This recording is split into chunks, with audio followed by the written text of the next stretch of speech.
Yo le he invitado a todos, nos hemos autoinvitado entre muchos, a que firmemos de vuelta acuerdos, consensos sobre las cosas básicas, elementales que vamos a respetar.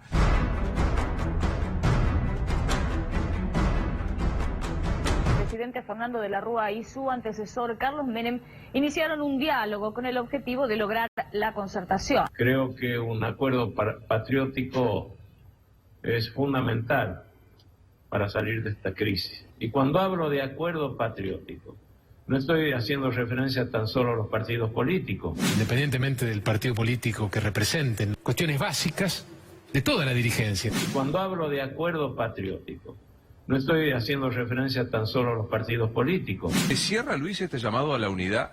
Creo que es complicado y es tarde. Complicado y tarde. Complicado y tarde, sí, claro, es tarde. Acá no hay ningún acuerdo, no hay nada. Acá hay una operación de marketing política del gobierno. Recibí a través de WhatsApp un reenvío de lo que era este decálogo de buenas intenciones. No estamos en ninguna negociación con el gobierno. ¿Está decidido que la van a llamar a Cristina Fernández para hacer un encuentro con el presidente Macri? Sí, como lo dijimos, la convocatoria, esa búsqueda de consensos básicos, no tiene que excluir a nadie. Y este pacto que propone el gobierno parece a priori un gesto desesperado ante el avance del monstruo. Y la pregunta es, ¿se puede pactar con el monstruo? ¿Quiénes van a ir hasta ahora por la izquierda? Un representante, la diputada Romina del Pla. Un gobierno que está completamente desahuciado, porque esa es la realidad del gobierno de Mauricio Macri. No pega una, no controla ninguna variable de la economía. Hasta el establishment está pidiendo que por favor controle un poquito la situación económica. Está tratando de ver si le salva la ropa de la gobernabilidad la oposición que se dice responsable, como Argentina Federal, Entonces Pichetto. un enunciado de puntos que indudablemente uno puede compartir.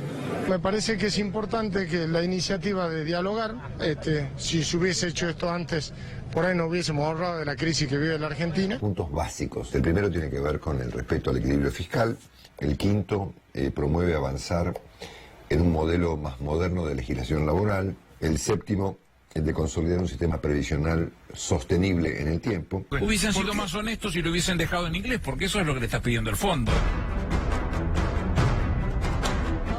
It would be foolish on the part of any candidate to turn their back to the work that is underway. Claramente esos puntos están redactados por el gobierno, porque eso es un menú a medida de los mercados.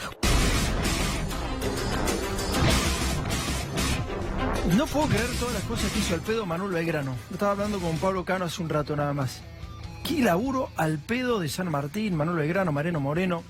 Gente que pensaba en la soberanía nacional. Lo que ha perdido el país es soberanía. Básicamente ya no decide ni el presidente ni la oposición. Decide el Fondo Monetario Internacional. Lo escuchaba Longobardi recién hablando de técnicamente lo que sería uno de los puntos, la reforma laboral. Reforma laboral. Reforma previsional, vuelven las AFJP, de hecho habían contratado una agencia de publicidad, ya las propias AFJP, porque en cualquier momento largaban. El cumplimiento con los acreedores, o sea, con el Fondo Monetario Internacional, tiene 40% de su cartera metida en Argentina. Y además, el INDEC transparente. ¿Y sabés qué tiene que ver con el INDEC transparente? El INDEC transparente es para que los bonos que están atados a la inflación suban más rápido de lo que puedan subir. Entonces, mientras mejor se dé la inflación en la Argentina, más rápido y mejor suben esos bonos. Eso es el INDEC transparente. ¿O vos qué creés que es? Y todos los operadores de atrás para que el INDEC sea transparente. Bueno, vamos con el año 2001. A ver qué pasaba en el año 2001 respecto a lo que pasa ahora. Vamos a ver las similitudes. Tapa de Clarín. Tapa de Clarín en el año 2001 dice: intentan acuerdo político frente a la crisis. Año 2001. Intentan acuerdo político frente a la crisis. Dame la tapa de ahora. A ver si hay similitudes o no. El diálogo político y el gobierno ya mandó las invitaciones para el acuerdo. Cristina, quieren meter a todos en la misma bolsa, y lo que pretende el Fondo Monetario Internacional es que los candidatos se expidan para ver quién va a estar a favor y quién en contra, para ver si juegan o no los muchachos, ¿no? Para ver si juega la embajada. Clarín en el año 2001 hablaba de qué. ¿De qué tema hablaba en el año 2001? Dame el próximo paño, Rasta, completo, tápame. Vamos, que la gente lea lo que decía Clarín. dan más poderes a la policía por la inseguridad año 2001. Estaba el eje de la economía, se estaba haciendo todo como está ahora, digamos, básicamente la economía, la política y la sociedad. Y ahora fíjate cuál es la tapa de Clarín. Acordate, hablamos de inseguridad, dale pleno, Rasta. Mirá, resolución de Patricia Bullrich, el gobierno oficializó el uso de las pistolas Taser. Bueno, para más similitudes, imposible, ¿no? Empezar a hablar de inseguridad cuando obviamente la crisis arrecia. Se lleva puesta la economía, la política, la sociedad, absolutamente todo. Y de repente aparece Capusotto y le dice a Patricia Bullrich: che, Patricia, ¿y si hacemos un corto respecto a las Taser? ¿Vos querés traer las pistolas eléctricas, estas con las que vos vas a inmovilizar a la gente, le vas a dar una buena descarga eléctrica que la va a traer de Estados Unidos o de Israel, donde siempre Patricia hace negocios con la inseguridad? Y entonces Capusotto le proponía esto al gobierno. Este es el video oficial de gobierno respecto a las pistolas Taser, dale.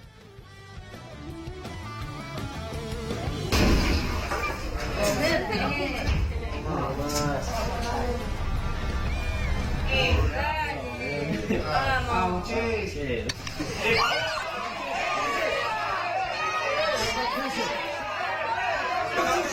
¿Qué cuchillo, gato? ¿Qué cuchillo?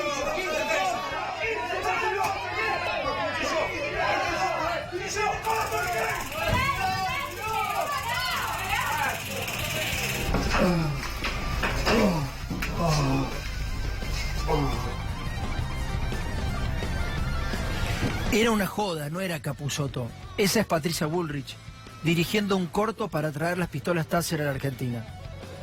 Y eso no es joda, Patricia Bullrich es ministra de Seguridad de la Nación. Dame el tuit de Manes, porque claro, claramente hablaron de los 10 puntos que necesita la Argentina.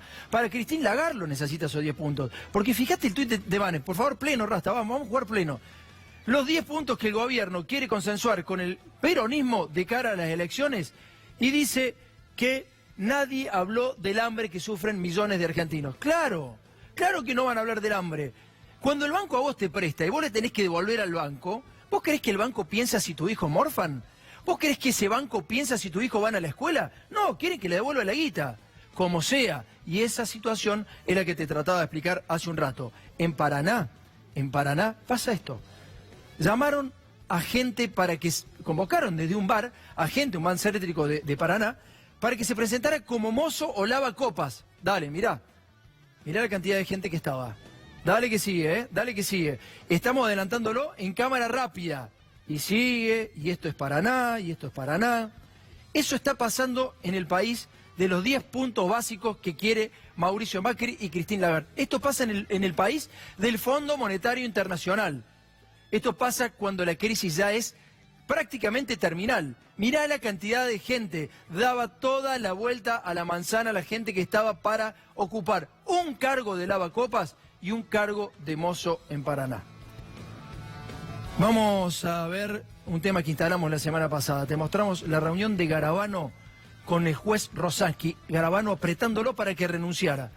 Y después las contradicciones del ministro de Justicia de la Nación, que cada vez está más complicado y que debió haber renunciado. No renuncia porque es el operador del gobierno para sacar a los jueces incómodos y para acelerar en las causas que quiere el gobierno y en las que no quiere también. Dale.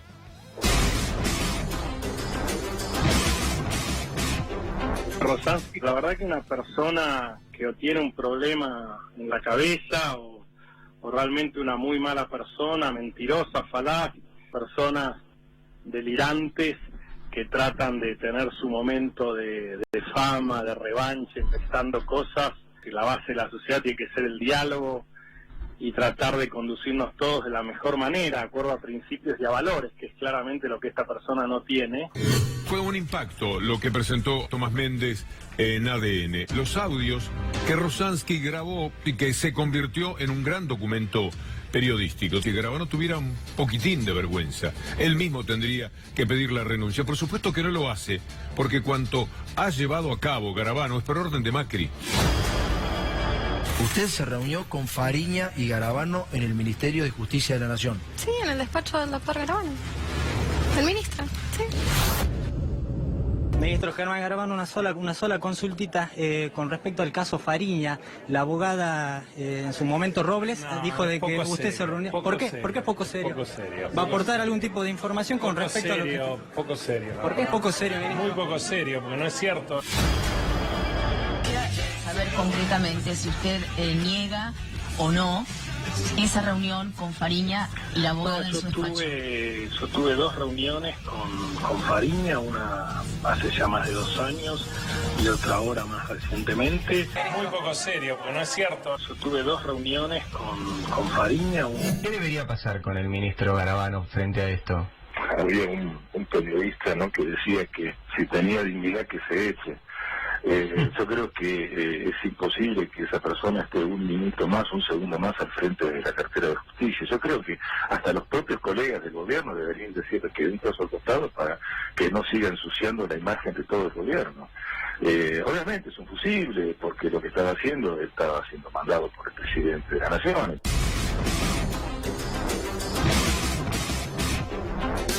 Quédate porque en estas 3 carpetas, fíjate por favor, Rasta, abrimos el plano un poquito, te mostramos las carpetas que encierran la gran estafa de Mauricio Macri, del presidente Mauricio Macri. En un ratito te mostramos lo que hay adentro de estas carpetas. Pablo, ¿cómo andamos? ¿Cómo le va, Tomás? ¿Bien? Bien, muy bien. Me quedé enganchado con el 2001 y el 19. Sí. ¿Y sabe qué otra cosa encontré de similitud entre el 2001 y esta época? ¿Cuál? Me acordaba de Ismael Bermúdez, que estuvo acá hace una semana, y decía, estamos en cesación de pagos.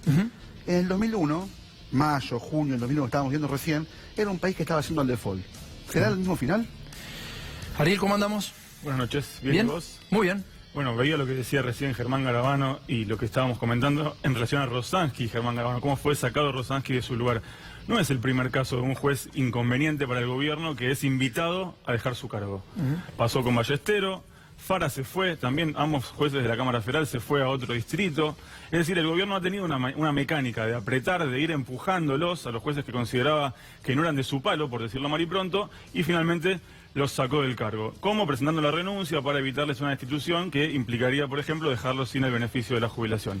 Hizo lo propio con Ollarvide. Al único juez que destituyó finalmente por un mecanismo que está previsto en el Consejo de la Magistratura fue a Eduardo Freiler, que aparecía hablando en el tape.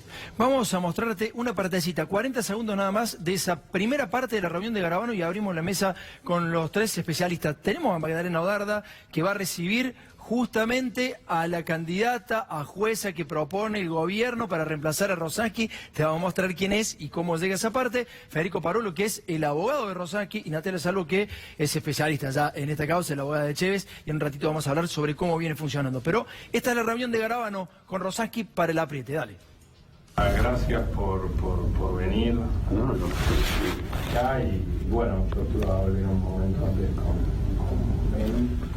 Así que bueno, yo me pongo a disposición tuya. Durante 10 años, por concurso, y acá 15, y fui el primero asignado en esta etapa de concursos. Después de 25 años quería irme mejor, y no puedo. Y eso es un montón de jueces, nosotros vamos a hacer esto con normalidad, con velocidad y con un mensaje, digamos, técnico y serio de no darle ninguna connotación o ningún valor. Yo a eso me puedo comprometer. Bueno, muy bien. Ahí estaba la reunión de Rosansky con Garabano y vamos a hablar con el abogado de Rosansky, justamente. Federico, ¿cómo anda usted? Buenas noches. Bueno, ¿qué tiene para decir esto? Bueno, esto es lo que le pasó a Carlos en octubre del 2016, que es el final de una operación de extorsión dirigida contra su persona para forzarlo a presentar la renuncia. No es una reunión casual en la que Carlos quería jubilarse porque estaba grande, de hecho tenía en trámite juicios de lesa humanidad, es un especialista en esto, hizo un montón en el país. Esto es el final de una operación que duró 6-8 meses de desgaste a su persona, desgaste personal, desgaste a su familia, desgaste institucional, como se ve acá. Era del gobierno el apriete, digamos. ¿Por qué lo querían? ¿Por qué lo estaban apretando? ¿Qué quería el gobierno? El gobierno quería que renuncie porque fue lo que le prometió a Fariña para garantizar la impunidad y a cambio que él declara en la causa Horta Dinero acá. ¿Qué es lo que hace? Cuando vos ves la secuencia, digamos, como el cuento, pasan como 2 historias que parece que no se juntan y van pasando, pero se unen cuando vos terminás este final y lo entendés. A Fariña le prometen darle la libertad. 29 le prometen. Le mandan un mail 29 de marzo guionado. ¿Qué tenés que decir el 8 de abril en Casanelo? El tribunal de Rosansky le había prorrogado la prisión preventiva. Eso lo vamos a ver un ratito y lo vamos a mostrar. Tenemos toda la documentación para decir que esto fue así, un apriete de gobierno para beneficiar a Fariña. Ya vamos a mostrar punto por punto esa documentación que marca claramente cómo fue esa operación, punto por punto. Natalia, ¿cómo está viendo la situación? A Giselle Robles la ha imputado el juez Ramos Padilla. ¿Cómo la ve la situación? En primer lugar, creo que el juez seguirá la línea investigativa que considere pertinente en función de las declaraciones testimoniales que obran en la causa. Lo cierto que creo que es una cuestión muy sensible, delicada, sobre todo porque las estrategias defensivas no son materia de judicialización, esto no lo digo yo, es un criterio de la Corte Interamericana de Derechos Humanos. El debido derecho de defensa que está establecido en el artículo 18 de la Constitución Nacional establece justamente esta situación. Un letrado recibe una versión de los hechos por parte de un cliente, en este caso Fariña. Hablo como abogada, ¿no? Sí, está claro. Y creo que desde ese lugar es una cuestión muy delicada. Del audio que vio recién Magdalena, ¿cómo anda? Buenas noches. ¿Qué tal? ¿Qué opinión tiene respecto a esto de Garabano apretando a un juez para que se vaya? Bueno, que la bandera que levantó Cambiemos, que fue la bandera de la República, es otra de las mentiras, de las grandes mentiras del gobierno, ¿no? Porque este mecanismo de apriete a los jueces que molestan, sobre todo cuando hay hostigamiento a personas X, como es el caso de la expresidenta de la Nación, ahí nos hablan directamente que los jueces probos, como el caso del doctor Rosansky, que nosotros lo conocemos porque fue juez en Río Negro y fue un gran juez, sobre todo que siguió grandes causas de derechos humanos, ¿no? Causas de lesa humanidad. En este caso el juez Rosansky ahora da un paso hacia adelante presentándose como querellante en Dolores y desnudando toda esta trama que se conoce, que no es nueva, como se dijo recién, y que desnuda lo que este accionar del propio ministro de Justicia de la Nación contra un juez que en su momento lo hicieron renunciar, como es el doctor Rosansky. O sea que de república, de división de poderes, del respeto justamente, eso no existe en este gobierno. Eso lo vamos a demostrar ahora. Senadora, disculpe, desde el Senado, ¿hay algún pedido de citación para el ministro Garabano por esto? No por ahora, pero sí se frenó la designación en la sesión anterior, digamos la aprobación del pliego de la doctora Micheli, que es la doctora que estaba propuesta para ocupar el cargo. Exacto, se frenó en ese momento. Se frenó porque entienden que todo tiene que ver con todo. Junto con el senador Pino Solanas, que nosotros conformamos nuestro bloque, fuimos los únicos que votamos en contra de todo este listado de jueces que se querían aprobar así en bloque. Y lograron, retirar a 2 o 3 porque ya sabían que había más senadores que estaban en contra, entre ellos pero se espera que en la próxima sesión sí incorporen el pliego y, según ellos, tienen la mayoría como para aprobarlo, ¿no? Magdalena, lo que vamos a ver ahora tiene que ver con algo que ya se ha anticipado al hablado de la doctora Micheli. La doctora Micheli es la persona que va a reemplazar a Rosansky y casualmente es quien lo había denunciado a Rosansky. Pero además es hija del juez subrogante de Rosansky cuando le dan la excarcelación a Fariña. ¿No me crees? Primero veamos qué decía el presidente y ya te muestro todo el currículum de esta señora. Dale. Tenemos instituciones más sólidas y justicia independiente. 230 jueces nombrados, los mejores de los concursos, no los amigos del presidente. Bueno, muy bien. Macri decía que no nombran a los amigos del presidente. Vamos a ver primero el primer paño, por favor, ponelo Rasta a pleno. Vamos a poner quién es la doctora Micheli. Esta es Verónica Micheli. Vamos al próximo paño. ¿Quién es Verónica Micheli? Rápidamente vamos a ver el próximo paño, en donde se dice justamente que Verónica Micheli es quien lo denunciaba a Rosansky por acoso laboral. ¿Por qué lo habrá denunciado por acoso laboral? Dame la próxima, por favor, Rasta. Porque Rosansky había firmado la prórroga de la prisión de Fariña. Es decir, Rosansky había firmado que Fariña debía seguir preso por 6 meses más. Dame el próximo paño. En el próximo paño vas a ver quién es el que encarcela a Fariña. El señor Jorge Micheli. Ese apellido es el mismo de Verónica, porque es el papá. Lo subrogaba un juez que era el padre de la persona que había denunciado a Rosansky. Hasta ahí todo mal, ¿no? Pero mira, sigamos viendo, dale. El Ministerio de Justicia y Derechos Humanos propone como jueza a la señora Verónica Micheli. ¿Está claro? O sea, Garabano propone como jueza a la persona que había denunciado a Rosansky, que era la hija del juez que había excarcelado, a Fariña. En el próximo paño vas a ver qué hace el presidente de la Nación. Propone justamente a Verónica Micheli como jueza del Tribunal en lo Criminal Federal número 1 de La Plata. O sea, querían reemplazarlo por la señora Micheli. Veamos el próximo paño, por favor, Rasta. En el próximo paño lo que vas a ver es el orden de mérito de María Verónica Micheli, número 19. Tenían que nombrar a 7 jueces y ella estaba 19, pero el presidente eligió a la número 19. ¿No era que iban los mejores, señor presidente? ¿Por qué le eligieron a esta mujer? En el próximo vas a ver el cuadro comparativo de Micheli respecto a los otros 2 que concursaban. Mira, dice edad en que se recibió, Micheli a los 31 años. Su competidor a los 24 y el otro a los 25. Cargos en el Poder Judicial, 6 Micheli, 12 Nogueira, 1 Boico. Estudios vinculados, 2 Micheli, 9 Nogueira, 1 Boico. Doctorado, 0 Micheli, 0 Nogueira, 1 en curso Boico. Sentencias, 10 Boico, Micheli ninguna. Artículos publicados, ninguno Micheli. Congresos y jornadas, ninguno. Conferencia de mesa redonda, ninguno. Docencia universitaria, ninguno. Dame el próximo paño, vos te das cuenta de la comparación con el resto de los ternados. Mirá lo que es esto, matrícula ninguna, trabajo en función privada ninguna, libros editados ninguno, y el otro tienen 2, 10, 3. Trabajo de investigación no tiene ninguno, el resto tiene 18 y el otro 5. Vení un segundo. Esto se ve claramente, acá están los currículums de cada uno. Entonces, el presidente podría haber hecho esto. Podría haber dicho, el señor Nogueira tiene 1, 2, 3... 4, 5, tiene como 30 y pico de páginas en su currículum el señor Nogueira. ¿Me permite, doctor? Sí, por favor. Gracias. Mire, doctor, si uno se fija en Boico, tiene también 30 y pico.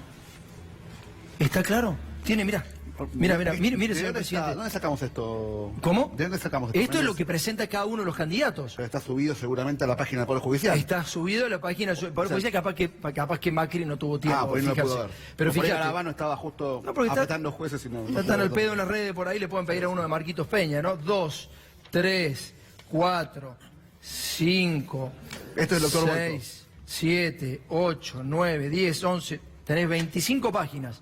Y ahora vamos a ver a Micheli. Abre el currículum de Micheli. Casi en blanco presenta una de las hojas. 2 hojas. Esta está en blanco. 3 hojas. Esta casi en blanco. Y esta directamente en blanco. O sea, esta mujer tenía 1 o 2 hojas en su currículum. ¿Me deja agregarle algo? ¿Usted sabe por qué llegó a la terna? No. Llega a la terna, usted bien lo mostró recién Méndez, salió 19 en el concurso. Sí. El concurso tiene una parte que son antecedentes, una parte que es un examen y después tiene una entrevista con los integrantes del Consejo de Magistratura. Dicen, aquellos que no creen en estos antecedentes jurídicos y en los exámenes como validez del probo como del juez, del que se postula como juez, y es un enredo, lo voy a explicar mejor ahora. Dicen que cuando alguien del poder político quiere empujar a un candidato que le fue mal en el examen y le fue mal en los antecedentes, en la entrevista, mágicamente, la senadora seguramente lo sabe, aparece en una posición que no se justifica si no es por otra cosa porque alguien dice, quiero esta carpeta. Esta señora sacó 8, 9, 10, 11, 12, 13, 14, 17 lugares menos en los exámenes que estos 2 candidatos. Y sin embargo fue la propuesta. ¿Sabe por qué? Porque hubo una definición política del presidente dada a su brazo en el Consejo de Magistratura para que ésta sea la jueza. No, está clarísimo que esto está absolutamente guionado, además, porque Micheli estaba guionada, le tenía que pegar a Rosansky, su papá lo sacaba de lado, lo ponían a Fariña, lo escarcelaban a Fariña, y después venía esta operación burda que la va a tener el Senado de la Nación, que ya le pregunto a Magdalena qué va a pasar con esto. Sí, Ariel. ¿Qué pasa con la competencia de esta mujer? ¿Qué pasa, por ejemplo, con Boico? Tiene un currículum muy amplio, suele irle muy bien en los concursos, en los exámenes, le fue bien incluso para ser juez electoral en La Plata, pero luego lo sacaron también de la terna. En la entrevista. Pero es abogado. Y como abogado defendió ¿a quién? A la expresidenta Cristina Fernández de Kirchner y a Oscar Parrilli, exsecretario general de la presidencia. Es imposible entonces que este gobierno, con Mauricio Macri a la cabeza, lo designe para ocupar ningún juzgado en ninguna parte del Ahora país. entendemos.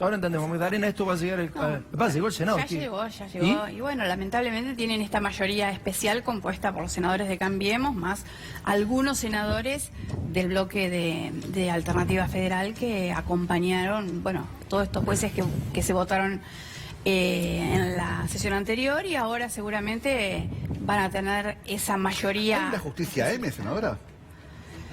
Yo creo que sí, por supuesto. M de Macri vendría a ser, ¿no? M de Macri, sí. Bueno, sí, está clarísimo esto, es clarísimo y es, por supuesto, totalmente contraria a la República, porque vos ves que si aquel que tiene el mejor currículum, los mayores antecedentes, la mayor cantidad de publicaciones, pero fue defensor en su vida profesional, en este caso de la expresidenta, entonces lo sacamos, lo quitamos del medio y utilizamos el mecanismo de la entrevista personal como para balancear y para decir yo quiero este candidato, y en este caso justamente utilizando la denuncia en el Consejo de la Magistratura como una herramienta que está siendo muy usada justamente por el gobierno de Macri, para que yo te hago la denuncia en el Consejo de la Magistratura, yo ahí con esa denuncia directamente te hago trizas toda tu carrera política, y a lo mejor hay que ver realmente la violencia esa laboral que ella denunció. Fíjate que la denunciante de una violencia que no entiendo que se haya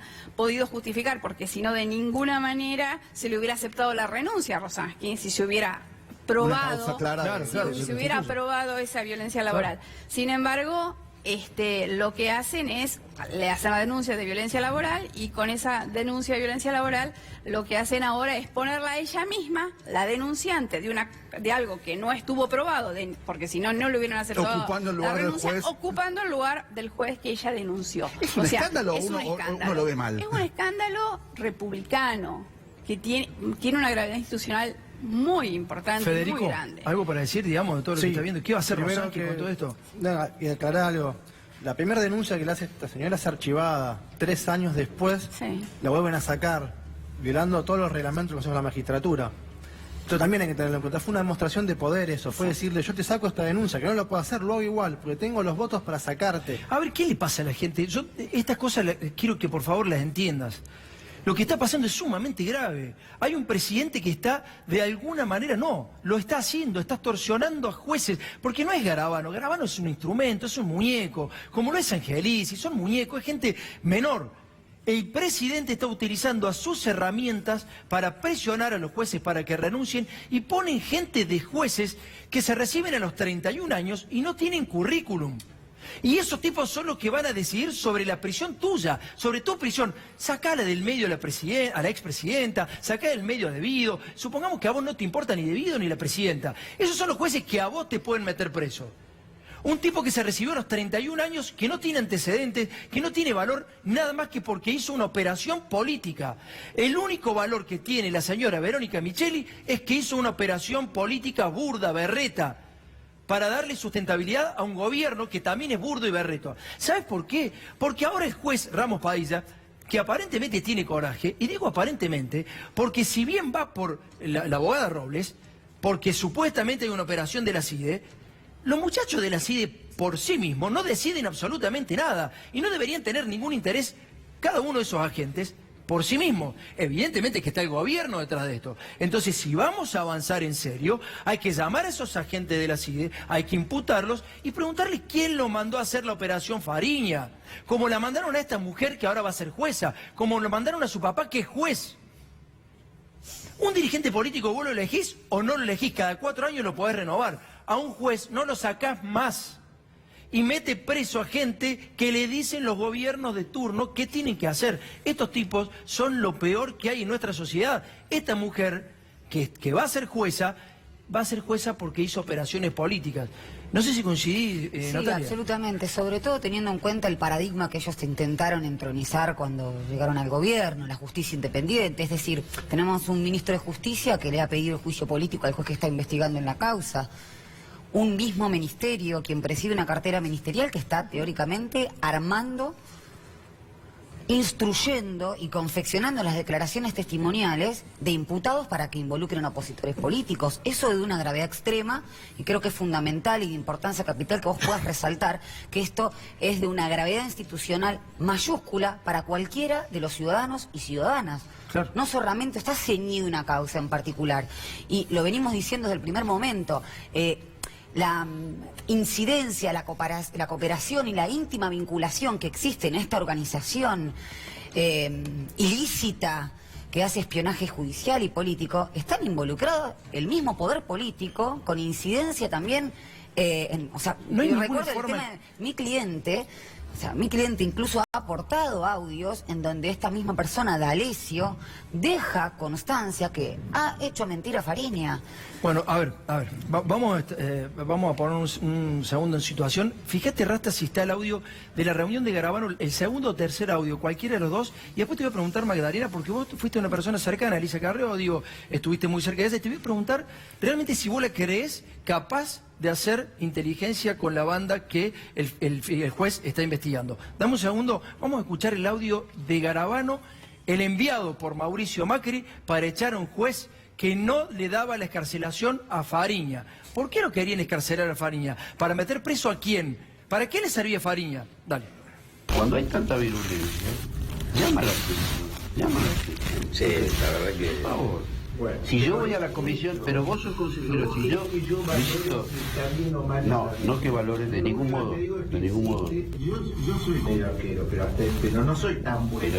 Pero está bien. Hay cosas que paro y hay cosas que pero después de 25 años, si yo estoy yendo a la comisión de disciplina a entregar una respuesta al traslado de la denuncia, si previo a darle traslado ya fijaron las testimoniales, cosa que es ridícula, pero se ha hecho. Si cuando yo voy con mi abogado a presentarlo, desde la esquina hasta la puerta de la comisión, está mi foto, que es la que puso la nata, anunciándole por pasar. Acá en la esquina de Saragán, yo para hacer no te comprendo, para matar lo que yo le propongo es esto que vos entre hoy, mañana, yo me comprometo adelante de Luis y de ustedes a hacer el trámite y hasta que no esté protocolizada no lo envío, no aprieto el botón, que es personal mío para enviarlo a presidencia, pero ya tenemos la renuncia, entonces eso ya está en trámite y Luis puede también en el consejo decir la renuncia está presentada, se está tramitando y en eso descomprimimos y generamos un camino de bajar las tensiones y de tratar de que la cosa vaya de la mejor manera posible, sin ningún tipo de cuestión así que genere ni violencia, ni tensión, ni trámite sin que el consejo pero a lo que voy es ahora, ¿querés que te diga una cosa? En el consejo no saben esto. Quien lleva la causa, que es la doctora Donato, ignora tanto que yo esté hoy aquí. No te preocupes, nosotros no te vamos a echar, quédate tranquilo. El señor que estaba hablando ahí, aparte de Garabano, el otro es del Consejo de la Magistratura, que es el órgano que le propone al presidente cuál va a ser la terna. O sea, tenés al tipo que le propone finalmente al presidente, tenés la instancia media, en donde decía recién Pablo, que le tomaban la entrevista oral, y es donde suben a los brutos esto, le suben la calificación, que no son brutos, son bastante, no les pagan por brutos, les pagan por vivos, por pícaros. Le pagan ser jueces por vivo porque hacen las cositas que hacen, para sacarlo a Fariña adelante. Estos son los tipos que, entonces tenías a un ministro y tenías a un vicepresidente del Consejo de la Magistratura. Sumamente grave. Cabral, usted no tiene cara, sí. Obviamente, no sé cómo sale a la calle, porque nadie lo juna, nadie lo conoce. Pero la vergüenza que deben tener los familiares de Cabral participando en una reunión de una aprieta en juez. ¿Y qué le estaban diciendo? Le decían, tranquilo que podemos manejarte los tiempos. Si vos presentás la renuncia, nosotros lo que hacemos es esperar a que se protocolice tu jubilación, de modo que no pierdas el privilegio de la jubilación que tienen los jueces, y recién después la hacemos efectiva. No sé cuántas películas habrá visto Garabano, pero viste que decía del botón. Yo aprieto el botón, habrá visto mucho Batman. Él quería tener la renuncia en su despacho, en su escritorio, para recién apretar el botón, como dice, cuando estuviese protocolizado. autorizado la jubilación del ex juez. Lo vamos a perdonar a Garabano porque sabemos que es el títere del gobierno y no tiene nada que ver con esto. Oderda, dígame básicamente si le cree a Elisa Carrió capaz de participar de la banda que está investigando Ramos Padilla. Mira, yo la verdad que no te puedo responder esa pregunta. Yo hace mucho tiempo que con Elisa Carrió vamos por caminos absolutamente separados. Desde el momento que ella decide aliarse con Mauricio Macri, bueno, fue el día que yo como única senadora del partido decidí tomar mi propio rumbo, en principio con una especie de línea interna y después directamente decidir voluntariamente irnos y empezar de nuevo y construir otro partido que hoy se llama Río, y que hoy combate, o por lo menos desde que Mauricio Macri comanda los destinos de la patria, nosotros desde el Senado, junto con el senador Solanas, bueno, por supuesto, denunciamos todo y cada uno de estos hechos que van justamente en este caso contra la República, que fue una de las banderas también de Carrió, ¿no? Bien, está imputada de Carrió en esta causa. Exactamente. Yo la estoy siguiendo con muchísima atención, por supuesto, porque si bien no me consta que ella pudiera estar en esto, bueno, por supuesto que es muy interesante saber si además el juicio, el juicio senadora, político... Senadora, ¿no le consta? No ¿Pero me le consta. extrañaría que estuviera? La verdad que no te puedo responder eso porque hace mucho tiempo que no estoy con ella, pero sí la te vemos puedo por los decir... medios, la diputada Carrió tiene... Lo sigo con mucha atención, lo sigo con mucha atención y espero que el juicio político que se está iniciando a través de distintos diputados del Frente para la Victoria Contra Garabano siga adelante, porque también me parece que la respuesta de la clase política tiene que estar. Si bien tenemos, además del cerco mediático, del cerco judicial, lamentablemente tenemos una oposición Magdalena, que responde y garantiza toda esta impunidad que estamos viendo. Usted está hablando por los acuerdos que hacen que jueces como... Exactamente, los acuerdos que lamentablemente lo vemos todos los días. ¿La puedo invitar, ¿no? ¿la puedo invitar a ver el currículum, Magdalena? ¿Cómo no? Venga, por favor, venga, acompáñeme. Vamos a ver el currículum con una miembro de la comisión que tiene que evaluar el currículum de esta señora para que quede claro. Supongamos que estamos en el Congreso de la Nación. Venga por acá, por favor, Magdalena. Vamos a ver acá el currículum de la señora Micheli que ha enviado el presidente de la Nación respecto a los otros dos, a la terna que había quedado. Recordemos que esta señora había quedado número 19. Sin embargo, la pusieron en una terna. Edad en que se recibió Micheli: 31 años, Nogueira 24, Boico 25. ¿Sí? Cargos en el Poder Judicial, 6, Micheli. ¿Pero sabes por qué tiene 6? Porque su papá es parte del Poder Judicial. Por eso tiene 6. Porque su papá la colocó a la señora Micheli. Nogueira tiene 12, Boico 1. Estudios vinculados, tiene 2, Nogueira 9, Boico 1. Doctorados, no tiene ninguno, hay un señor que tiene 1. Sentencias, ninguna, allá hay uno de 10. Artículos publicados, ninguno. Y el resto son elocuentes los números, Magdalena, ¿no? Seguro, sí. Y bueno, vamos a tener la posibilidad en la sesión del Senado de que esto salga a la luz. Me parece que es bueno que se haya podido retener el pliego en la última sesión y que en la próxima ojalá haya más senadores que por lo menos le pongan el freno a esto y lo podamos decir, porque Rosansky no es un juez más. Claro. Rosansky es uno de los jueces que se han jugado por las causas más comprometidas en este país. Y así como le pasó a Rosansky, podemos nombrar a muchos otros que hoy ya no son ni siquiera jueces, porque lo que hace el macrismo es la persecución a los jueces independientes o utilizar al Consejo de la Magistratura para ensuciarlos, como se ha hecho en tantos otros casos. Vamos a ver la segunda parte del currículum de Micheli. Bueno, acá desarrollador, cómo le ganan el resto. Yo no me imagino el presidente, tenés el tape del presidente diciéndole a Majul que se han nombrado los jueces ahora porque vale la pena cómo se han nombrado. ¿Lo tenemos? A ver, lo escuchamos al presidente antes de ver la segunda parte. Tenemos instituciones más sólidas y justicia independiente. 230 jueces nombrados, los mejores de los concursos, no los amigos del presidente. Bueno, muy bien. Matrícula no tiene ninguna, Micheli. Señor Mauricio Macri, mire esto. Mire esto. Y mire el lado. Mire el lado. Trabajos de investigación. Mire, trabajo de investigación. No tiene ninguno la señora Micheli y el resto tiene 18 y 5. Trabajo en la función privada. Esto es importante también, señor presidente, porque usted dijo que el trabajo privado es el trabajo de calidad. Mire, Micheli no tiene ninguno, señor presidente. ¿Sabe por qué no tiene ninguno? Porque el papá la metió en el Poder Judicial. Iba a decir la justicia. La justicia no existe. El Poder Judicial, en realidad, Micheli, no tiene ningún trabajo en la función privada. Y hay uno que sí tiene. Señor Presidente, usted que juzga con esa vara el trabajo de calidad. Esta es la segunda parte. ¿Cómo la ve? No, tremenda, ¿no? Porque ahí se ve claramente de que es el dedo del presidente el que está marcando. Esta señora tiene que ocupar el lugar de Rosansky justamente para garantizar todo lo que quiso el ministro de Justicia, ¿no? Bien. La inmunidad de alguna manera de Fariña, que en ese momento era una herramienta que ellos utilizaron para la persecución de la expresidenta Cristina Fernández de Kirchner. O sea, todo tiene que ver con todo, ¿no? Bien, vamos a escucharlo, Rosansky, ya cerramos el tema y nos vamos a ir a Arcor. En segundito vas a conocer la ciudad que está siendo devastada porque Arcor está en una situación muy complicada. La principal alimenticia del país está complicada. Pero escuchamos primero el audio de Rosansky y cerramos la mesa. Dale. Hay algunos que van a salir a decir incluso, que no le acepten la renuncia. Entonces,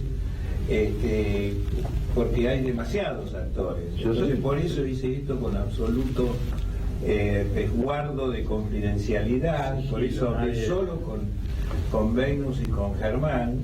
Pero ¿de qué estamos hablando? ¿De horas? Disculpame, yo lo que estoy diciendo... Puede ser de la tarde, puede ser mañana. Pero es que en el momento... Pero si no hizo... Yo lo que falta es una... Pero mi información es correcta, de que no está protocolizado. Entonces, la gestión, que yo no sabía cómo estaba haciendo esa gestión. Bienvenida, pero... Entonces, inmediatamente que hablé con Venus me puse... El trámite está concluido, lo único que falta es que el trámite de la renuncia va a llevar un pedido de informes al Consejo de la Magistratura, un trámite que lleva acá y demás. Y en todo ese tiempo, además, el tema es que el Ministerio va a esperar a que esté asegurado tu cobro, porque tu jubilación ya está, ¿no? Tu cobro para que no te quedes colgado, nada más. Cabral está hablando en nombre del Poder Ejecutivo.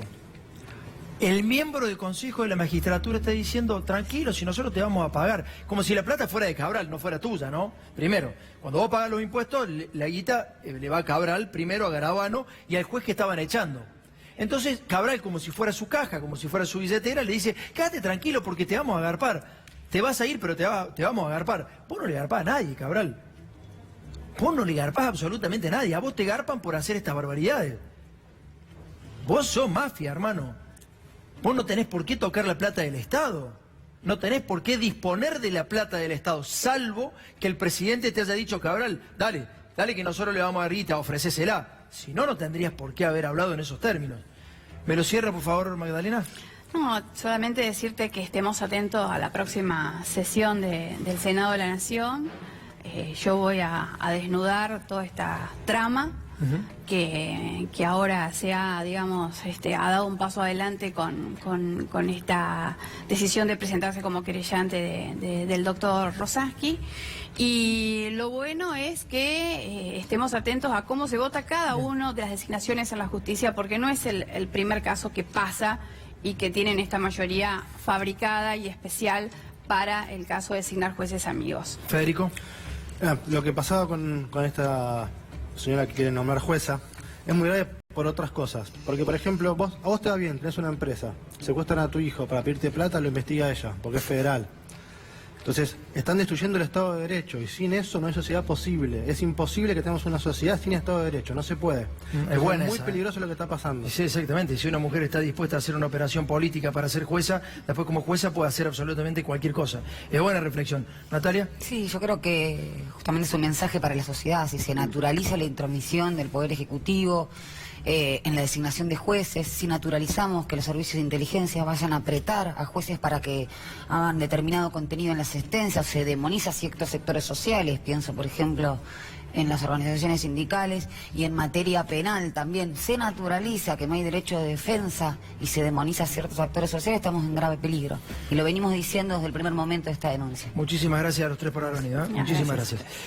Nos vamos a ir a Arroyito, Córdoba. Arroyito es una ciudad que está a 120 kilómetros de la ciudad de Córdoba. Ahí nació la empresa alimenticia más importante de la República Argentina. Se llama Arcor justamente por eso. Arroyito, Córdoba. Tiene distintas sedes en distintas partes del país porque hace casi todo lo que tiene que ver con la industria alimenticia, además ha comprado distintas marcas. Está cerrando muchas de sus empresas en distintas provincias.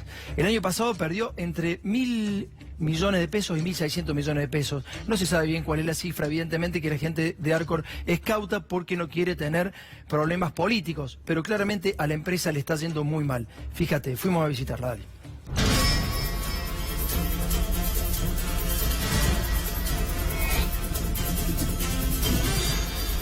Hoy el conflicto lo tenemos en la glucosa complejo 3 de acá de Arroyito, que hacen fructuosa para la base de gaseosas, la cual ha tenido una merma importante en ventas. Los tanques los están teniendo con la capacidad máxima. La verdad que hay una crisis importante. La empresa venía teniendo microparadas, haciendo trabajos de mantenimiento autónomo para tratar de vaciar nuevamente los tanques. ¿Por qué se hacen esas microparadas? Por el problema de que tenían sobrestock en los tanques. ¿A dónde va esa glucosa? Nosotros acá tenemos en Arroyito tenemos dos plantas. Un complejo de glucosa que genera todo lo que es la base a golosinas, y tenemos la otra planta, la del conflicto hoy, que es toda base para aguas gaseosas. Tiene clientes a Manao y a Coca-Cola también. Supuestamente no se ha perdido clientes de la empresa, dice que no se perdieron clientes, sino que los clientes compran menos cantidad de lo que se venían comprando antes. Se ha bajado el consumo a nivel nacional de gaseosas y bueno, por ende lleva apareado la baja de venta acá en Arroyito. ¿Se estima un porcentaje de que haya bajado del consumo? La producción la tienen al 50% ahora. Ellos producen 3.000 toneladas por semana, la cual se está vendiendo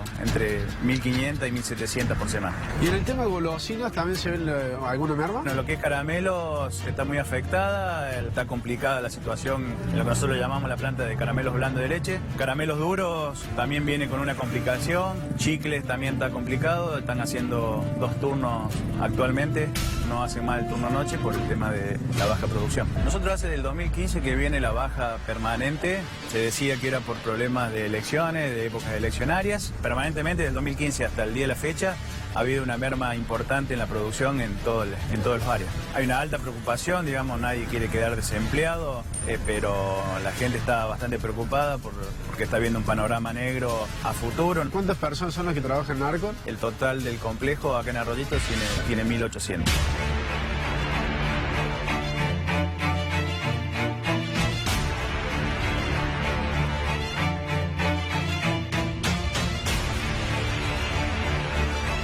Situación desesperante.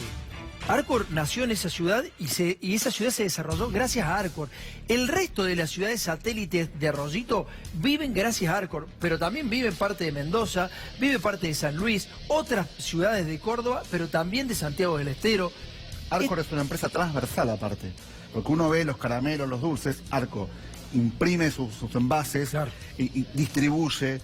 Hace el cartón, produce la materia prima. O sea, cuando Arcor no puede vender, no es que solamente la empresa se afecta. Todos los subsidiarios del sistema que vos estás contando, que van más allá del empleo directo de Arcor, porque 1.800 trabajadores en Arroyito, calculale que deben ser por 3 las personas que trabajan vinculadas a ese proceso. ¿Qué pasa con los datos? Porque Mauricio Macri habla de los datos transparentes, pero fíjate lo que decían los muchachos. Le vendemos glucosa a 2 marcas de gaseosas, ¿no?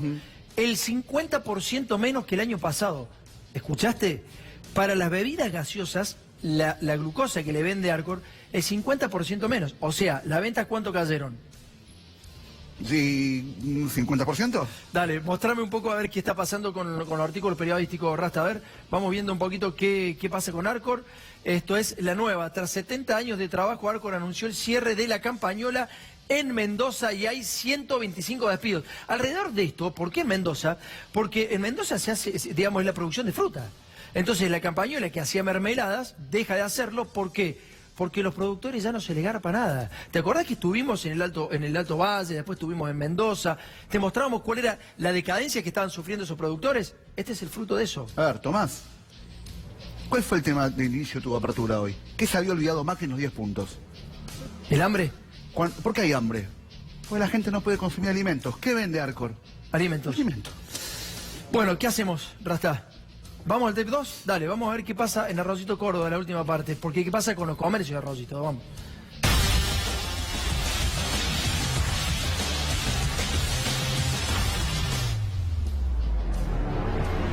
Arcor es la base de la economía de la ciudad y lo cual hoy, bueno, los mercados de golosina han caído, las horas extras ya no están más, los sueldos han quedado en la base y bueno, ese genera un gran problema también para los negocios de la localidad. Dentro de las crisis que he tenido que soportar, ya llevando adelante el comercio de la familia y la institución a la que represento, esta es la más prolongada, ¿cierto? Y es como que la primera vez que en la localidad tenemos la sensación de que realmente se siente. Sí, es una realidad que se nota la diaria, que la gente está costando en el momento de realizar la compra, lo piensa más, o sea, tenemos un público por ahí que cuesta un poquito atraerlo más al negocio, porque no es lo mismo que antes, con la sociedad por ahí tenía más posibilidades de compra, hoy está más complicado.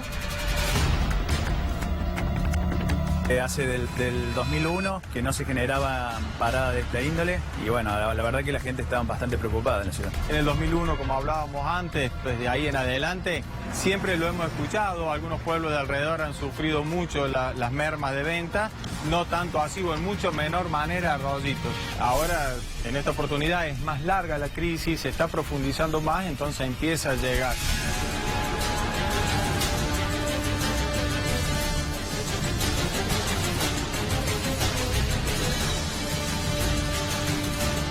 Nos vamos a ir a la tanda. En el próximo bloque no te pierdas porque te vamos a explicar la realidad. Fíjate, esta es la radiografía de la realidad. Va a haber un especialista y Pablo Cano, que también es especialista en esto, te va a explicar por qué y cómo, con estadísticas fehacientes, por qué cuando subió el dólar bajó tremenda y estrepitosamente el empleo. Eso que estás viendo ahora en este momento en pantalla, en 4 minutos te lo explicamos con 2 especialistas. Dale.